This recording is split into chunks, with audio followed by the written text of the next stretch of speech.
we provide you the platform to turn your dreams into reality. Give wings to your aspirations with KR Mangalam University.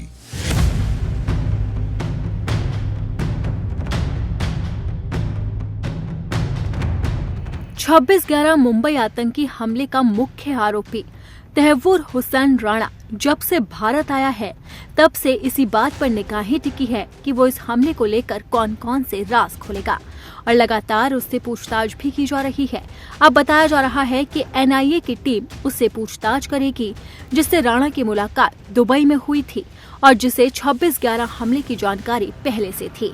अब ये जानकारी निकलकर सामने आई है कि दुबई में राणा किसी शख्स से मिला था और उस शख्स को पता था कि मुंबई हमलों से दहलने वाली है। यह शख्स अब तक पहचान में नहीं आया है। एनआईए राणा से ये जानने की कोशिश करेगी कि दुबई में ये मुलाकात किसके कहने पर हुई और क्या डेविड हेडली ने राणा को इस व्यक्ति से मिलने के लिए कहा था। यानी कि साफ है कि अब 26/11 हमले में तहव्वुर राणा के अलावा एक वो शख्स भी है जो मुंबई हमले का राज खोल सकता है। इसीलिए एनआईए की टीम लगातार उसे ढूंढ रही है और राणा से उसे लेकर पूछताछ भी की जा रही है। दरअसल अमेरिका में पकड़े जाने के बाद राणा ने अमेरिकी जांच एजेंसी को इस शख्स के बारे में जानकारी दी थी और तब से ही अब एनआईए की टीम उस शख्स को ढूंढ रही है। रिपोर्ट के अनुसार एनआईए ये भी पूछताछ करेगी कि राणा और हेडली ने नवंबर 2008 में मुंबई स्थित अपने ऑफिस की लीज रिन्यू क्यों नहीं कराई, जबकि उसी महीने मुंबई में हमले हुए थे।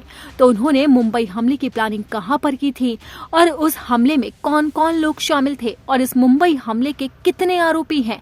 इन्हीं सभी सवालों की गुत्थी अब लगातार घूमती नजर आ रही है और इसी गुत्थी को सुलझाना है एनआईए को और इसीलिए एनआईए अब लगातार राणा से पूछताछ करेगी और 26/11 हमले की हर गुत्थी को सुलझाएगी। एक रिपोर्ट के मुताबिक अमेरिकी एजेंसियों ने जांच इंटरसेप्ट किए चैट और बातचीत एनआईए के साथ शेयर की है। इसमें से एक बातचीत में हेडली ने राणा को 2008 में भारत न आने की चेतावनी दी थी।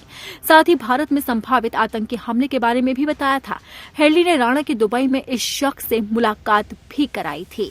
हालांकि उस शख्स की अभी तक पुष्टि नहीं हो पाई है। अभी तक ये पता नहीं चल पाया है कि वो शख्स कौन है, यानी कि वो मुख्य राजधार भी हो सकता है और वो ये राज भी खोल सकता है कि मुंबई में हमले किसने करवाए और कौन कौन है मुंबई हमले का आरोपी। रिपोर्ट के मुताबिक अब एनआईए राणा से पूछताछ करेगी और उस शख्स तक पहुंचने की कोशिश करेगी। एनआईए ने कहा है कि आपराधिक षड्यंत्र के तहत डेविड कोलमैन हेडली ने अपनी भारत यात्रा से पहले पूरी साजिश पर राणा से बात की थी।